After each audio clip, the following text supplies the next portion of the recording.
Bonsoir Lomé, bonsoir à Takpame, bonsoir à Djengri, bonsoir Palimé, bonsoir à Répé, bonsoir Notien, bonsoir Vaughan, bonsoir Glédi, bonsoir Bassar, bonsoir et bonsoir au vaillant peuple togolais en lutte contre la plus vieille dictature en Afrique qu'est le Togo. Bienvenue dans votre émission La Voix du Peuple, une émission du peuple par le peuple. Bienvenue également sur Radio Canal K qui est avec vous, votre émission La Voix du Peuple.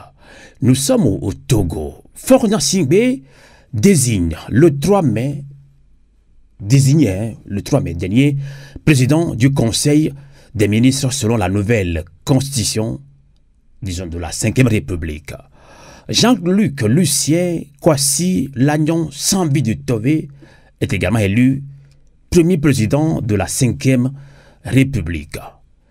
L'opposition et la société civile dans son ensemble continuent de contester la 5e République et organisent même aujourd'hui à Lomé au Togo un grand meeting. Alors, quelle mobilisation et quel rapport de force pour faire barrage à ce système dictatorial qui, visiblement, tente d'étouffer dans l'œuvre toute contestation. Toujours au Togo, Dame Marguerite Nyakade, ancienne ministre des Armées, très proche de la famille Gnassingbé, brise le silence. Dans une tribune libre, elle demande au peuple togolais de se mobiliser pour chasser Faure Gnassingbé. Nous allons en parler avec nos invités. Mais avant de démarrer cette émission, je voudrais à l'entame de votre émission La Voix du Peuple paraphraser Afessio, un Togolais qui est juste parce qu'il a écrit un poème et demande aux Togolais de s'organiser, de s'indigner. Afessio a dit ceci dans l'un de ses poèmes. Chaque mot, chaque geste, chaque action sincère peut fustiger les murs de ce pouvoir austère. Chers compatriotes togolais, chers panafricains, ce Togolais Afessio est arrêté depuis le 12 janvier 2025. Il est en prison. Afessio, nous sommes de cœur avec toi. Jean-Paul Omolo, nous sommes de cœur avec toi. Tous les prisonniers politiques au Togo, nous sommes de cœur avec vous. Bienvenue dans votre émission La Voix du Peuple. Nous allons prendre en ligne depuis Lomé à Takpama Nyendewa, auteur du livre La nuit est longue, mais la révolution vient. Bonjour à Takpama Nyendewa. Bonjour Radio Avouleté, bonjour à tous ceux qui sont en ligne et nous écoutent. Merci infiniment de votre engagement. Dans la diaspora, nous accueillons Dani Aïda, qui pendant longtemps nous a soutenus, mais continue de nous soutenir à aller de l'avant, car cette émission, c'est aussi pour lui. Il collabore avec nous de temps en temps et il nous donne des conseils. Je dois le dire ici. Merci, Dani Aïda. Bonsoir. Bonsoir, Sylvain. C'est un plaisir de retour et merci pour l'invitation. Et je salue aussi mon frère Atakpama et félicitations pour cette publication. D'accord. Alors, comme c'est la première fois que tu reviens, on se tutoie, grand frère Dani Aïda, que tu reviens dans la version TikTok Live. Sûrement que beaucoup ne te connaissent pas, Dani Aïda, sur TikTok Live. Hein. Donc, Dani Aïda est un citoyen togolais engagé pour le changement au Togo hein, depuis les années 90, comme nous aussi. Et nous, on était encore jeunes, mais lui était déjà un peu plus en avant. C'est depuis 90 qu'il s'est beaucoup engagé. Il a été acteur actif à la fois de la société civile et de la presse d'opinion. Hein. Dani Aïda a travaillé successivement dans les médias tels que Forum Edo, Nouvel Écho, moi je le connais bien, avant de créer le journal Le Temps qu'il a dirigé jusqu'en 2000. Donc, il est dans la communication. Bravo, Dani Aïda. Dani Aïda est responsable de l'organisation citoyenne Centre Africa Obota au Togo. Il a créé avec d'autres, ses collègues, la concertation nationale de la société civile. Dani Aïda, justement, comme tant d'autres, comme beaucoup de Togolais, a été forcé à l'exil en 2002 en raison de ses activités citoyennes. Danida est par ailleurs un expert international des questions de démocratie et de gouvernance. Il travaille actuellement au sein de l'Organisation internationale démocratique Institute, NDI, dont il est le directeur, chapeau Danida. Il est le directeur résident senior pour la région de l'Afrique centrale. Alors, il est également fondateur de CEO de la firme Africa Label Group, présente dans plusieurs pays en Afrique. Bravo, Danida. En tout cas, moi, je te connais très bien. La diaspora, beaucoup. Je sais que des membres influents de la diaspora te connaissent aussi. En tout cas, merci infiniment de revenir sur TikTok également. Alors, Danida, puisque c'est la première fois que tu reviens, j'aimerais te donner en premier la parole. Alors, on va décrypter la situation sociopolitique au Togo. Vous allez nous proposer des solutions de sortie de crise, parce qu'on ne peut que critiquer, mais on doit proposer ce que nous devons faire. Faure Gnassingbé a été désigné hier, le 3 mai, président du Conseil des ministres, selon la nouvelle constitution de la 5e République. Quelle est ta réaction? Bon, la réaction déjà, c'est que c'était prévisible, c'était attendu. C'est vrai que l'orchestration de cette fameuse 5e République a été très très mal fait. Évidemment, parce que quand on veut mal faire, d'habitude, tout va bien. Faure Gnassingbé a fait 4 mandats à la tête du Togo. Il a bouclé 20 années au pouvoir. Normalement, il devrait gagner en ce moment. Mais lui et ses amis, avec UNIR, ont décidé de trouver un artifice pour rester au pouvoir. Et c'est pour cela qu'ils nous ont imposé, sans consulter aucun Togolais, la 5e République. Et ils ont imaginé une forme de système qu'ils ont appelé système parlementaire, mais vous verrez que ce qu'ils ont mis en place ne ressemble à rien super. Et donc, on s'attendait, des fois, après qu'ils aient organisé leur législative dans les conditions qu'on sait, leur sénatorial et autres, et qu'ils mettent en place leurs nouvelles institutions, puisque le peuple, de façon massive, a rejeté cela. Je fais partie de ceux qui ont signé des pétitions. Il y a des initiatives par des universitaires à Lomé que nous avons soutenues. Je crois que si on faisait un référendum aujourd'hui du nombre de Togolais qui ne sont pas d'accord avec ce qui se fait actuellement dans notre pays, une écrasante majorité de citoyens vont dire qu'ils ne sont pas d'accord. Donc je partage ce sentiment. Ce pouvoir qui a duré depuis longtemps, plus de 60 ans maintenant, se fout éperdument des Togolais. Et là, le nouveau système qui est mis en place nous dit clairement, écoutez, on n'a pas besoin de vous voir dans les élections pour vous diriger. On choisit qui on veut. Et vous avez vu cette coterie qu'ils ont appelée Congrès, qui s'est réunie hier chez nous à Lomé, et qui a désigné, d'une part, Faure Gnassingbé, président du Conseil, et puis qui ensuite a nommé Jean-Lucien Savy-de-Tové, sorti de nulle part, ce monsieur qui a été un des leaders de l'opposition pendant les années que nous connaissons, qui n'a aucune performance politique. Il n'a pas eu d'adversaire, on ne sait même pas comment il a candidaté. Et puis on nous dit depuis hier qu'il est président de la République. Mais le président de la République est vidé de toute substance parce qu'il n'a aucun pouvoir. Voilà, cher Sylvain, ce que je pense de ce qui se passe chez nous. Je suis très écœuré de voir cela. Quand le monde avance, nous, on stagne, nous, on recule, et ça fait très mal au cœur du Togolais. D'accord. On peut comprendre votre indignation, mais il faut qu'on repense à la mobilisation totale. On va en parler tout à l'heure. Alors, je vais laisser réagir également à Takpama Diendoa, homme politique, société civile également, auteur du livre, livre qui est sorti le 27 avril, mais le 25 avril dernier. Le livre s'intitule La nuit est longue, mais la révolution vient. Alors, maintenant, nous devons préparer cette révolution à Takpama Diendoa. Alors, vu qu'il était à Lomé au Togo, est-ce que vous avez sillonné un petit peu votre quartier, un peu les périphériques de Lomé, la réaction du Togolais lambda? On m'a dit que Lomé était très silencieux hier, alors que le Togo va mal. Il y a coup d'État sur coup d'État. Faure Gnassingbé, président du Conseil des ministres, et Savy-de-Tové, premier président de la 5e République. À Takpama Diendoa, votre réaction? Oui, en fait, quand on voit en ville, il y a une sorte de lassitude d'un peu partout. Le Togolais lambda, si on peut le dire comme ça, souvent ils disent « Ah, ils n'ont qu'à faire ce qu'ils veulent faire ». Et Jovo. Parce que en fait, ça sort tellement de l'ordinaire même. C'est-à-dire que dans la pensée même du Togolais lambda, il ne comprend pas comment on peut aller aussi loin.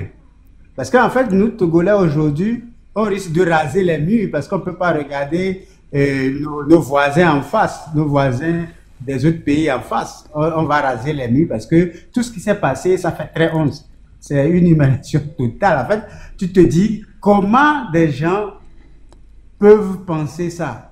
Ouais? Quelqu'un, il a été dictateur pendant 4 décennies, d'accord? Non, 2 décennies, c'est ça, 2 décennies, pardon. Et maintenant, il veut être dictateur à vie. Et il fait tout pour l'être. Mais ce que moi je dis, et c'est ce que je dis aux gens à chaque fois qu'on me pose la question, il faut considérer que c'est rien d'important aujourd'hui. Ce qu'on a en face, c'est qu'il y a des gens, des criminels. Aujourd'hui, c'est un crime imprescriptible. C'est ce qu'on doit savoir. Que tôt ou tard, ces gens-là vont payer, ils vont répondre de leur crime. Et c'est ce que tous les Togolais doivent se dire que on doit changer ça. C'est-à-dire que c'est rien d'important, c'est une parenthèse que nous allons fermer. Et ceux qui s'attaquent à la Constitution, à notre Constitution, vont répondre de leurs actes tôt ou tard parce que ce crime-là est imprescriptible. Donc, préparons-nous pour que on change les choses et que ceux qui ont fait cet attentat-là contre notre Constitution le paient ça. D'accord. En tout cas, sans faire l'éloge de votre parution, la nuit est longue, mais le jour vient. C'est tout ce que vous avez décrit dans votre livre. Hein. Nous, on l'a lu quand même une grande partie déjà. Merci infiniment à Takpama Diendewa. Vous l'avez dit, la nuit est longue, mais la révolution vient. On va en parler tout à l'heure. Alors, Dani Aïda, ça fait très longtemps que vous êtes en exil. Vous avez travaillé avec surtout la diaspora pour réorganiser le combat, mais on n'y arrive pas. Mais finalement, Fonia Singbe a réussi son coup, Dani Aïda. À qui la faute? Est-ce que ce régime est-il tellement fort que ça? Dani Aïda. Je crois qu'il est important de remettre le régime togolais dans le contexte de ce qu'il est réellement. Le putsch contre le père de l'indépendance du Togo en 60 là, et ceux qui les ont suivis de l'armée togolaise, c'est eux qui sont toujours le pouvoir. Donc c'est un régime militaire qui est doublé maintenant d'un système familial, la cyclanique, et ça c'est connu des Togolais. Donc c'est ceux-là qui font tout pour rester au pouvoir. Vous avez vu en 2005 quand Yadema est mort, ce qui a été fait pour que son fils prenne le pouvoir, c'est l'armée qui a été devant. Donc c'est un coup d'État permanent au Togo. Et c'est ça qui fait que, quand moi je suis Togolais, je parle de démocratie de gouvernance aux gens, je ne cache pas que je suis Togolais, et ce n'est pas avec fierté qu'on dit qu'on est Togolais. Mais quand vous avez de l'expertise, respect. Mais la vérité est que, il faut souvent rappeler aux gens que les Togolais se sont toujours battus. Tout à l'heure, Sylvain, tu as cité nos frères, nos camarades qui sont encore en prison. J'ai commencé depuis une dizaine d'années à aller au Togo, pas pour faire des activités, mais juste pour renouveler mon passeport parce que j'ai tout. Oh là là, oh là là.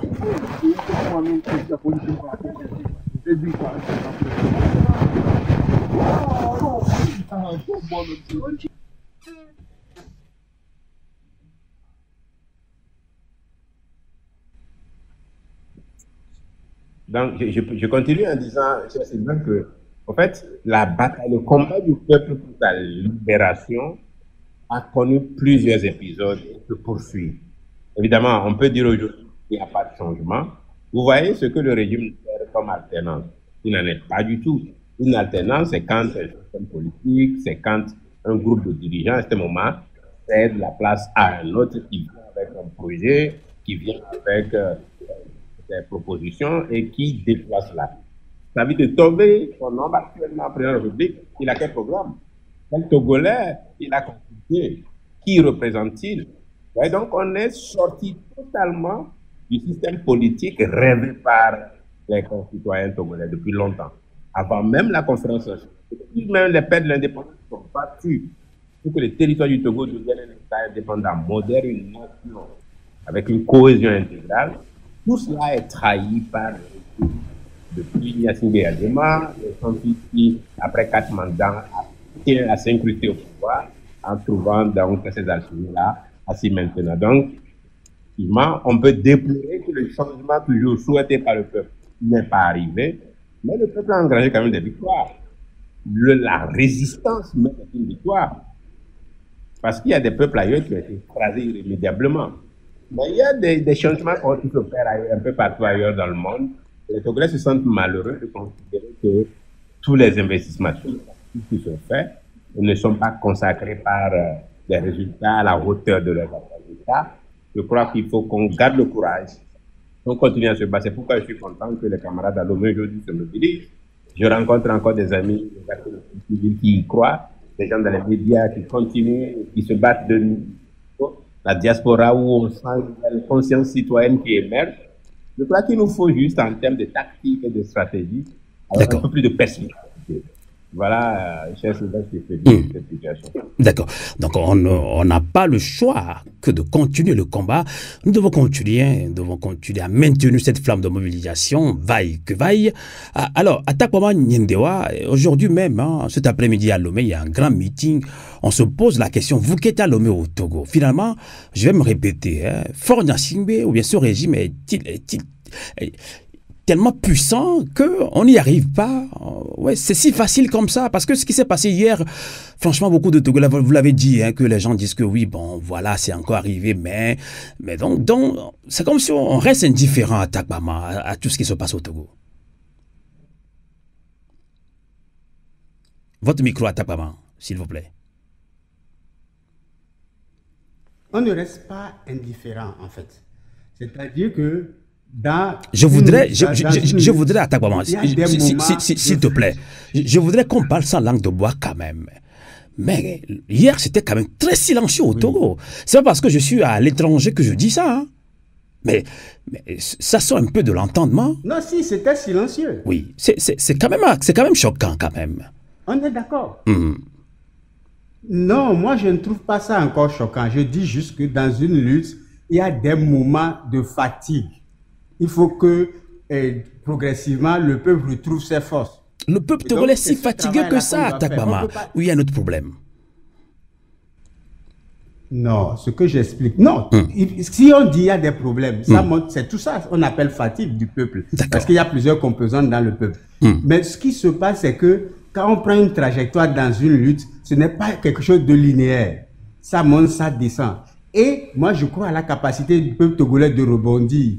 Mais des fois, ce n'est pas même la peine d'aller spontanément vers ces événements-là quand on n'est pas prêt.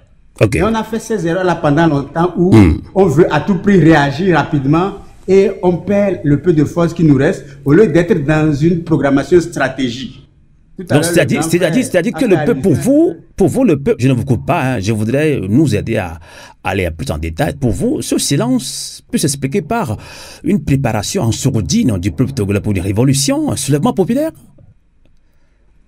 Non, je ne dis pas que forcément le peuple togolais est en train de se préparer. Il y a forcément des gens qui essaient de remobiliser le peuple ici et là, mais si ça ne répond pas encore, personnellement, je pense que ça fait partie de ce moment-là de fatigue où le peuple doit reprendre ses forces. Ça s'est passé un peu partout. Pendant longtemps, on a dit, le peuple togolais ne fait rien. Et en 2013, on a vu que le peuple togolais s'est levé. Et après, il y a eu ce silence-là, on accusait le peuple togolais de ne rien faire. Et puis en 2017, hop, le peuple togolais s'est levé. Donc, il y a toujours ces moments-là de fatigue où, par exemple, les gens sont perdus parce que soit les leaders qu'ils suivent font beaucoup d'erreurs et ne leur apportent pas des succès, et donc les gens vont douter en disant mais est-ce que nos leaders là peuvent nous amener à bon port? Et ça, c'est des phénomènes naturels. Les gens vont se poser la question forcément. Celui qui est aujourd'hui devant nous pour nous amener à la victoire, est-ce qu'il en est encore capable? Est-ce que ce qu'il nous propose, est-ce qu'il prend vraiment en considération nos aspirations? Et une fois que ce n'est pas encore fait, il est difficile de mobiliser le peuple pour ce travail-là. Donc c'est pour ça que je dis que et j'explique dans mon livre, c'est la loi numéro 9. La leçon numéro 9 de mon livre, c'est la persévérance. Tant qu'on n'a pas abandonné, on va gagner. C'est quand on abandonne qu'on a perdu. Parce qu'ils ont pris quand même 30 ans pour maintenant nous voler les acquis de la conférence nationale souveraine. Ça veut dire qu'ils ont pris du temps méticuleusement et ils ont enlevé tout jusqu'au dernier. Maintenant, ils nous ont pris aussi l'achat des partis politiques et tout ça là. Et donc, ça veut dire que nous aussi, méticuleusement, on peut travailler à défaire tout ce qu'ils ont fait. C'est pourquoi j'ai dit tout à l'heure que ce qu'on doit retenir, c'est qu'on a des criminels qui sont venus attaquer la Constitution et ce crime-là est imprescriptible. C'est ce que nous devons garder en tête. Et maintenant, après ça, une fois qu'on a ça en tête, il faut travailler à ce qu'on change les choses. À ce qu'on fasse que ces gens-là répondent devant la justice de notre pays un jour ou l'autre. D'accord.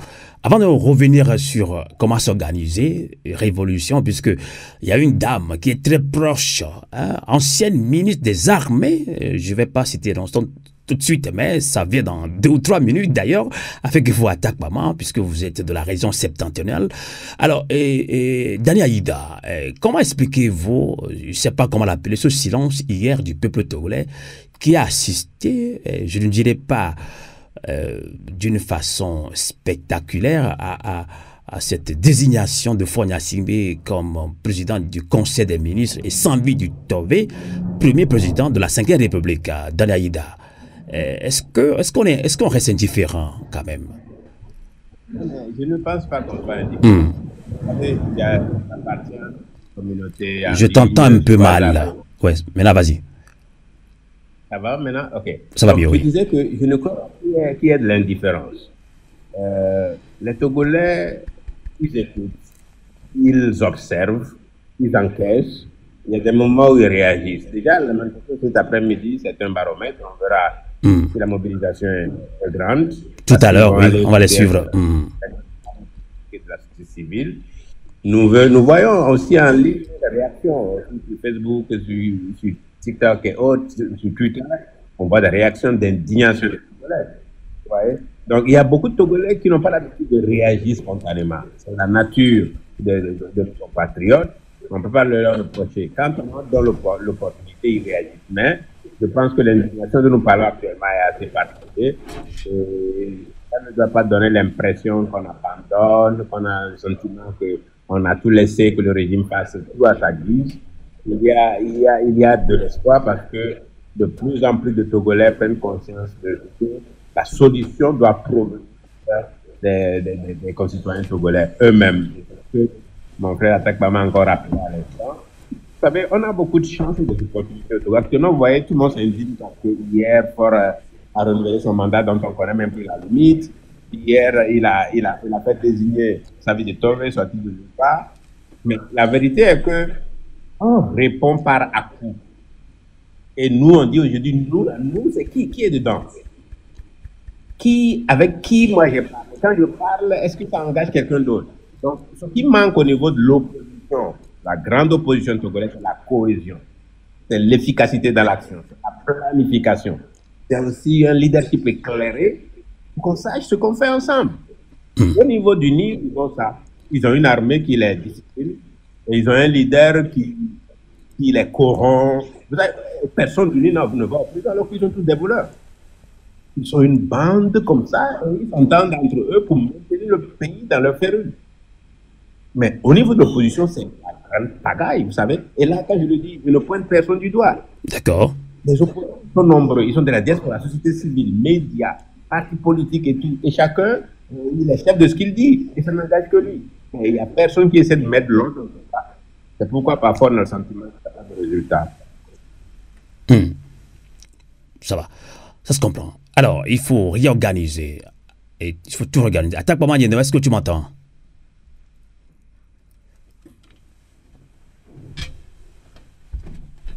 J'entends très bien. D'accord. Parce que moi, je pense qu'on était encore coupé parce que ça arrive de temps en temps avec TikTok Live. Alors, je disais tantôt qu'il y a Dame Marguerite Nyakade. Je pense que vous la connaissez très bien. Ancienne ministre des Armées, très proche de la famille Gnassingbé Adema, rompt le silence et dans une tribune libre, elle demande au peuple togolais de se mobiliser pour chasser Faure Gnassingbé au pouvoir. Alors, juste elle n'a pas que demandé au peuple togolais de se lever, elle a aussi fait des révélations qui sont déjà connues de la dictature de Faure Gnassingbé, comment Faure Gnassingbé pendant 20 ans a pillé le Togo. C'est un document assez lourd. Et ça nous rappelle un petit peu, il est temps d'espérer de feu Akpéomé Kodjo. Alors, vous êtes de la région septentrionale. Comment connaissez-vous Dame Marguerite Nyakade Atakpa Wanyendewa? Bon, on n'est pas proche, hein, je rappelle. Je sais. Je la connais en tant que personnalité publique. Ce qui est intéressant dans ce qu'elle a fait la dernière fois, d'abord, c'est sa personnalité et en plus le timing. Bon, si on prend sa personnalité, quand même, elle a été ministre des Armées. Et vous savez le rôle de l'armée dans ce pays. Le grand frère Dani l'a rappelé tout à l'heure l'a rappelé, et tout le monde le sait, c'est depuis 63, c'est l'armée qui dirige ce pays. Bien. Et on connaît la composition de l'armée.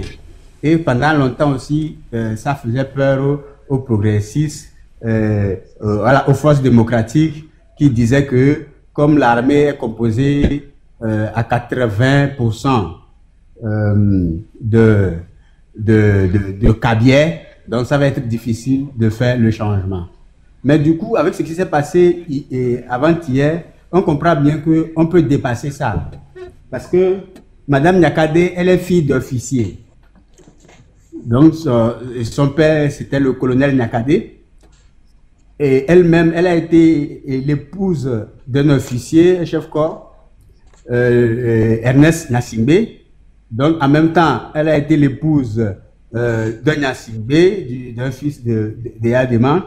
Donc en gros, c'est pour dire que ce statut fait que ce qu'elle dit, même si nous tous, on l'a toujours dit, la différence c'est qu'aujourd'hui, elle s'adresse à des gens qui ne pouvaient pas nous écouter et nous entendre, nous, en tant que force démocratique. Mais aujourd'hui, c'est deux oreilles qui écoutent ça et qui peuvent faire pencher la balance vers le peuple. Donc c'est pour ça que c'est important. Tout à l'heure, vous avez rappelé que ça nous rappelle, il est temps d'espérer de feu monsieur Akpéomé Kodjo. Mais et avant lui, il y avait eu à quand la fin de la barbarie de Daoukou Péré.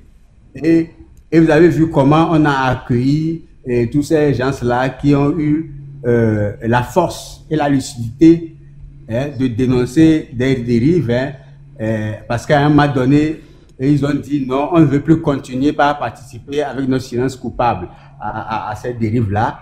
Et aujourd'hui, je pense que le fait qu'elle soit fille d'officier, qu'elle soit de la famille Nassimbe, qu'elle soit femme, et même qu'elle soit de Chichao, parce que les officiers de Chichao aussi ont joué un très grand rôle dans le système.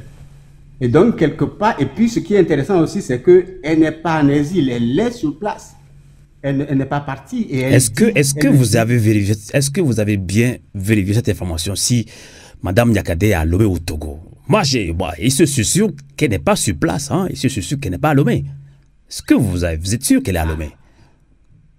Du coup, je ne vais pas m'engager, mais... Ben oui, et nous aussi, on a des informations comme quoi, c'est pas, on ne peut pas le confirmer, mais il se pourrait qu'elle n'est pas actuellement à Lomé avant de publier ce document-là. 20 ans d'espoir déçu sur Fort Nassimbe, l'heure du bilan. Oui, et puis il y a des thèmes qui sont vraiment très forts, et je pense que ça va ouvrir les yeux à un public qui ne nous écoutait pas avant. Donc, c'est ce qui est intéressant dans sa sortie pour moi, parce que souvent, on parle d'unité de l'opposition, mais moi, je parle toujours plus de l'unité du peuple. C'est-à-dire qu'il y a un pan entier du peuple qui va rejoindre les forces démocratiques, parce que ce message-là, ces gens-là peuvent l'écouter, alors qu'avant, on nous divisait. On disait, ceux-là, ils sont du Sud, donc c'est les opposants. Vous êtes nos frères, vous ne pouvez pas être opposants. Vous voyez? Et puis après, ça continue. Mais vous qui êtes de la région septentrionale, autant des Adéman, je sais pas, il y a quelque chose qu'on disait, depuis quand un Kabien ou bien un Nordiste est opposant? Ça se disait. Oui, ça se disait. et parce que le problème, c'est que ceux qui, comme nous, s'engagent aux côtés des forces démocratiques, nous avons quelque part une double peine. parce que vous êtes punis de tous les côtés. D'accord. Parce que eux, ils vous reprochent de trahison, parce que pour eux, vous êtes leurs frères, en oubliant que nous sommes tous frères dans ce pays. En tant que Togolais, nous sommes tous frères. Donc, Ok. c'est pour dire que... mais il y a quelque chose qui est ressorti aussi, que je voulais souligner aussi. Il y a l'avion qui passe là, j'attends un peu, et puis pour que le bruit s'estompe. Voilà, je voulais revenir juste sur quelque chose qui est important et que nous tous devons avoir en tête quand il dit « À ceux qui nourrissent l'illusion d'un changement spontané, je rappelle que rien ne tombe du ciel sauf la pluie. » Ça, c'est important. Et ça rejoint le message d'espoir que nous donnons. Il faut qu'on persévère. Tant qu'on n'a pas arrêté, on va gagner parce que c'est inéluctable. Quand on fait une stratégie du peuple contre le dictateur, le peuple gagne toujours. Attends, papa, avant de donner la parole à Dani Aïda, vous êtes de la région septentrionale. On va profiter en même temps de vous garder un petit peu parce que ce n'est pas une question de nord-sud. Hein, mais je considère que vous maîtrisez mieux la région septentrionale mieux que nous, hein, puisque vous êtes du nord aussi. Alors, est-ce que ce n'est pas un règlement de compte? On sait très bien que depuis un certain temps, Madame Nyakade Fonyasigbe, le courant ne passe plus comme avant. Est-ce que ce n'est pas un règlement de compte?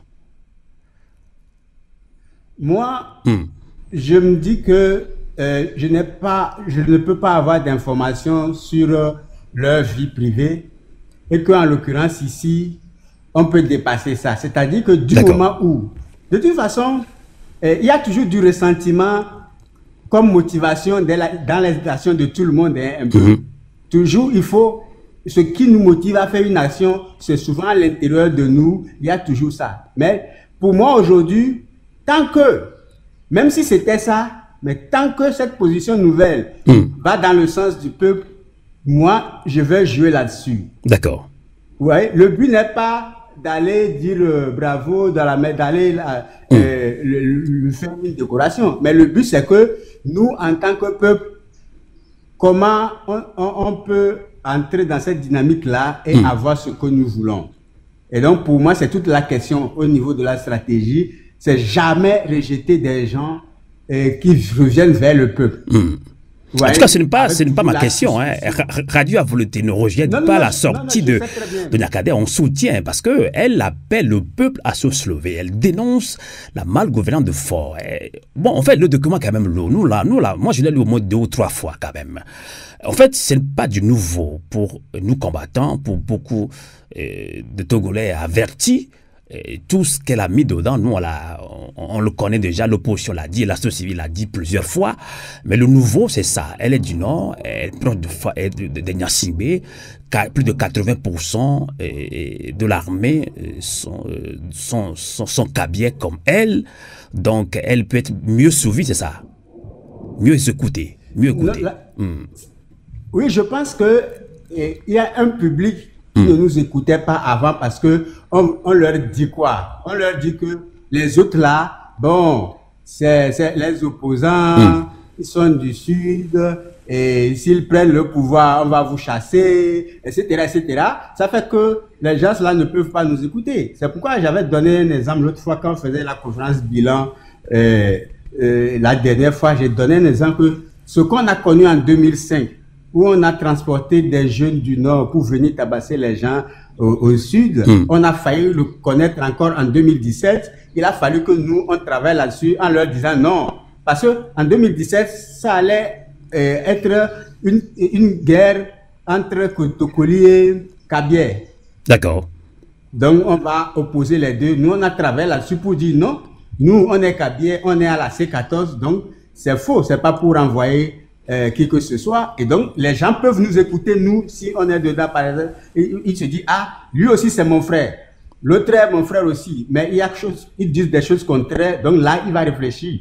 D'accord? Donc, aujourd'hui, c'est vrai que ce que Mme Nyakade a dit, bon, on le dit, même quelques jours plus tôt, nous, on l'avait dit, avec le Front touche pas à ma constitution. On a fait le même bilan. Mais le fait qu'elle soit au pouvoir, qu'elle connaisse intimement qu'elle a été au pouvoir pendant longtemps, qu'elle connaisse intimement les rouages de ce régime-là, et qu'elle soit de la famille Gnassingbé. Et aujourd'hui, elle se positionne comme citoyenne en disant qu'il est temps de repenser à l'intérêt général. Ça fait qu'il y a d'autres forces disponibles qui vont rejoindre cette lutte-là.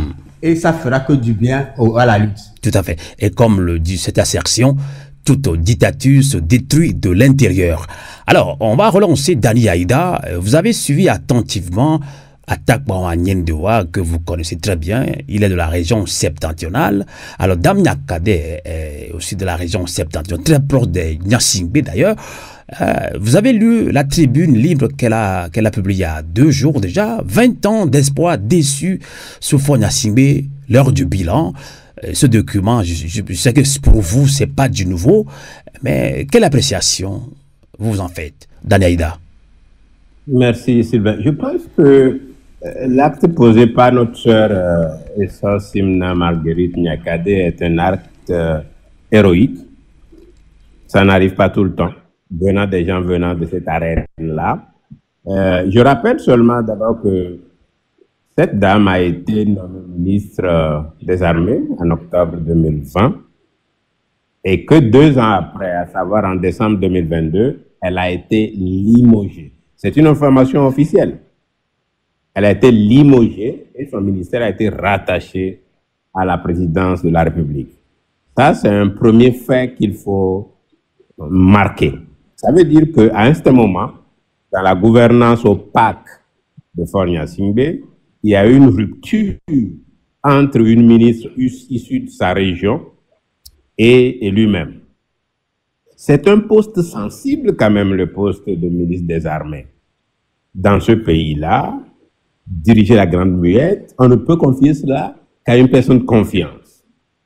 La question que moi, Togolais, réfléchis, je me pose aujourd'hui, déjà en ce moment-là, en 2022, qu'est-ce qui a pu occasionner ce désaccord qui a fait qu'on lui a retiré le poste? La réponse n'est pas exigée maintenant. Mais ce qui est intéressant, c'est de voir que, comme il y a plus de 20 ans, vous avez parlé de Daoukou Péré, vous avez parlé d'Agberomé, Vincent Kodjo, un autre Togolais, issu du régime RPT Unir, vient de dire publiquement qu'elle rompt avec le système et invite d'autres Togolais à faire comme elle. Invite à ce qu'on tourne la page de Fort Gnassingbé. Donc c'est un acte de courage. J'ai déjà pris position sur cette situation en disant, ok, c'est bien d'écrire cela. À part le contenu, il n'y a rien d'original. Hein? Bien sûr. Les Togolais savent, sont au courant de tout ce qu'elle a dit. Maintenant, ce qu'on apprécie, c'est qu'elle ait pu le dire et qu'elle ait eu le courage de le dire. Et nous l'encourageons à aller plus loin, à ne pas se tenir à cela. Nous l'encourageons, elle qui elle a notre soutien alors. Togo, elle qui vient de la COSA, que beaucoup d'autres frères et sœurs qui pensent comme elle lui emboîtent le pas. Parce que nous sommes d'accord avec elle, on en a assez avec ce régime. Le régime ne dirige pas bien le pays. On est fatigué de cette façon. Et aussi, le dernier acte de ce régime, à savoir cette 5e République qu'on nous impose et le théâtre qu'on nous a servi hier, nous sommes d'accord avec elle. Donc, on pouvait questionner le timing. Pourquoi en ce moment? Est-ce que c'est sérieux? Est-ce que c'est concret? Est-ce qu'on peut lui faire confiance? Je crois que c'est à elle d'apporter des réponses dans les jours à venir, en posant d'autres actes et en faisant en sorte que elle, qui a occupé une position de leadership, qu'on sente que c'est une dynamique de contestation à l'intérieur du régime. Et en le faisant, je pense qu'on fera plus que l'applaudir, on va même la bénir et assurer sa protection. Donc, elle rejoint un peuple en lutte et elle peut être convaincue qu'elle ne sera pas abandonnée à elle-même. D'accord. En tout cas, une analyse très, très, très appréciée d'ailleurs. Moi, je l'ai appréciée. Donc, il n'y a pas question de se radicaliser parce que Nyakade est proche de Fort Gnassingbé ou bien proche de la famille Gnassingbé, j'allais dire, et qu'elle a été ancienne ministre des Armées et qu'on ne va pas soutenir si elle appelle à une révolution populaire, un soulèvement populaire. Alors, Afesio l'a dit dans l'un de ses poèmes, indigne-toi, peuple togolais, fais ta part, Afesio se retrouve en prison. On va voir s'ils vont encore arrêter Madame Nyakade, puisque Afesio n'a pas dit la moitié de ce qu'elle a raconté dans sa tribune-là, mais Afesio en prison. C'est révoltant, c'est écœurant. Alors, Attaque Maman Yendoa, on va conclure cette première partie de cette émission avec vous, tapoter, partager, puisque à Lomé au Togo, il est déjà 14 heures dépassées. Passé de quelques minutes déjà, donc il se prépare pour le meeting à Lomé à Kassim. On va retransmettre en direct grâce à nos amis qui sont là-bas, Armand, Ras Diego, Maman Nadia, Fovi Katako, qui grâce à eux vont nous retransmettre en direct sur TikTok Live tout ce qui se passe là-bas au meeting. Alors Attaque Maman Diendoa, que direz-vous pour conclure cette émission? Fonia Simi qui a été désigné président du Conseil des ministres et Sami de Tové, premier président de la 5e République pour eux, mais vous, en tant que citoyen de l'opposition de la société civile, vous continuez à contester, mais il n'y a pas encore un rapport de force. Que direz-vous pour conclure cette émission? Attaque Maman Yendewa. Oui, c'est juste pour dire que tant que nous persévérons, rien n'est perdu. Il faut que tous ceux qui nous écoutent comprennent que rien n'est perdu. C'est l'essentiel. Moi, ce que je vais dire, c'est ça. Ce qui nous reste à faire, entendons-nous bien pour le faire. Mais prenons un peu de temps pour le faire. Je ne dis pas de perdurer, mais prenons une minute entre nous pour faire une bonne stratégie. D'accord? Et j'en parle dans mon livre. Je parle beaucoup de tout ça parce que je reviens sur les erreurs que nous avons commises au niveau de la C14. Et je pense que si un nombre suffisant, un nombre critique de Togolais maîtrise les techniques de la révolution, on aura la victoire. Et quand je dis maîtriser ces techniques-là, c'est des techniques médiatiques, c'est des techniques juridiques, c'est des techniques politiques, mais il faut qu'on les maîtrise. La révolution ne se fait pas comme ça juste parce qu'on est fâché. Oui, même si on est indigné, on est fâché, ça ne suffit pas pour gagner. Il faut de la méthode. Et c'est ce que je dis et j'appelle tout le monde, et en tout cas tous ceux qui aspirent à pousser les Togolais dans cette révolution-là doivent maîtriser cette technique-là. J'ai vu une question, quelqu'un a demandé où on peut trouver le livre. Et si c'est la personne vit au Togo, là, ils peuvent m'écrire sur mon numéro ou bien sur TikTok ou bien sur WhatsApp. Mais sinon, si c'est à l'étranger, il y a par exemple Amazon KDP, on peut commander ça rapidement. Donc voilà, donc je répète que rien n'est perdu. On peut défaire tout ce qu'ils ont fait et le peuple va gagner si on persévère, mais à condition de changer radicalement notre façon de faire la lutte. Si nous ne le faisons pas, on va rester dans le statu quo. Mais il est temps qu'on ait assez de courage pour changer la manière de faire cette lutte-là et nous reposer maintenant sur des compétences précises que nous allons apprendre et assimiler pour gagner. Voilà ce que je peux dire. Merci, merci Attaque Baba Diendoa. Je vais quand même vous descendre un petit peu, donc puisqu'on va rejoindre dans quelques minutes nos amis à Lomé au Togo pour suivre le meeting populaire. Hein, pas de meeting populaire, c'est-à-dire que ceux qui sont à Sokole, à Dapaon, s'ils veulent venir à Lomé en tant que citoyens, ils peuvent aussi le faire. On n'a pas empêché les gens de Vogan, Tchivier, Kara de venir à Lomé. C'est pour cela qu'on l'appelle un meeting populaire. Donc c'était une polémique que j'avais lue dans un forum WhatsApp et ça m'a fait un petit peu rigoler. Alors, Attaque Maman Yendewa, merci infiniment et à très bientôt donc. Bon dimanche. En toute résistance alors. Merci, à très bientôt. À très bientôt. Alors, Dani Aïda, pour Attaque Maman Yendewa, il faut changer radicalement notre manière de lutter. Vous-même, je l'avais dit, vous nous conseillez beaucoup sur plusieurs stratégies. Vous êtes aussi un membre influent de cette action NCC, nouveau contrat citoyen. Vous faites de bonnes propositions pour reconstruire le Togo. Alors, comment changer radicalement notre manière de lutter. Meeting, manifestation, on revient, on va à la maison, on critique, oui, et puis c'est fini, ça s'arrête là, notre lutte. Daniaïda. Merci Sylvain. Sur cette question, je vais dire ce qu'il est autorisé à dire. En gros, je crois que j'ai eu la chance au cours de ces dernières années de participer ou d'être témoin de changements assez significatifs dans plusieurs endroits du monde. J'ai eu la chance aussi de participer à des citoyennes ou politiques togolaises. La diaspora m'a souvent invité. La société civile interne, je crois que quelques années, on m'invite à Lomé, à animer des discussions, que ce soit la société civile, que ce soit l'opposition, ou même les leaders religieux. À son âme, Monseigneur Bariga vous dira, quand il était même à Takwame, j'ai fait le déplacement pour le voir là-bas, et on a tenté, nous, Togolais, plusieurs choses. La leçon essentielle à tirer en tant que Togolais aujourd'hui, c'est de comprendre que d'abord, on n'a pas besoin d'avoir la vie et l'accord de tout le monde pour faire bien ce qu'on est prêt ou on est capable de faire. Face à un régime répressif de cette nature, un groupe organisé, cohérent, pose des actes. Et ça peut mobiliser du monde. Actuellement, toutes les initiatives dont ils entendent parler, leur premier effort, c'est de tout faire pour disloquer cela ou alors infiltrer.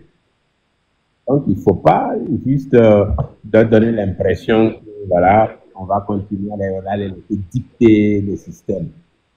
Par le passé, il y a eu des approches qu'ils ont utilisées. La mobilisation patriotique de 2017, et on a vu comment tout ça a été interrompu. Je crois qu'en tirant ces leçons-là, toutes les sociétés civiles, partis politiques, diaspora et autres doivent pouvoir aujourd'hui prendre des initiatives courageuses, assez structurantes. Structurantes entendues dans le sens que on sait ce qu'on a envie de faire, on a la vision qu'on a, on connaît les ressources qu'on dispose, qu'il faut mobiliser, et puis les acteurs qu'il faut engager dans cette dynamique. Donc, je crois qu'il est possible d'avancer ensemble et ne pas attendre qu'il y ait des actes comme ce qui vient de se passer, qu'on se mobilise pour dire on est mécontent, et après on se disperse pour revenir encore à la prochaine saison. C'est ça qui fait qu'on ne sent pas les performances, on ne sent pas le changement, on ne sent pas d'avancée dans notre lutte. Et aussi, il y a beaucoup d'initiatives nouvelles, beaucoup d'acteurs nouveaux qui ne savent pas peut-être trop comment le passé a été. Je me rappelle, Sylvain, autour de 2002-2003, avec les amis de Diaspora au Canada à l'époque, on avait lancé une dynamique qu'on appelait Alternative Togo. Puis c'est le professeur qui m'a appelé, ah bon, vous voulez faire une alternative, ça dit que nous, on a échoué, on a rigolé. Donc là, aujourd'hui, je sens qu'il y a de nouvelles initiatives et les gens croient que c'est eux qui vont inventer la nouvelle méthode de lutte qui serait la plus efficace et qui n'a jamais existé.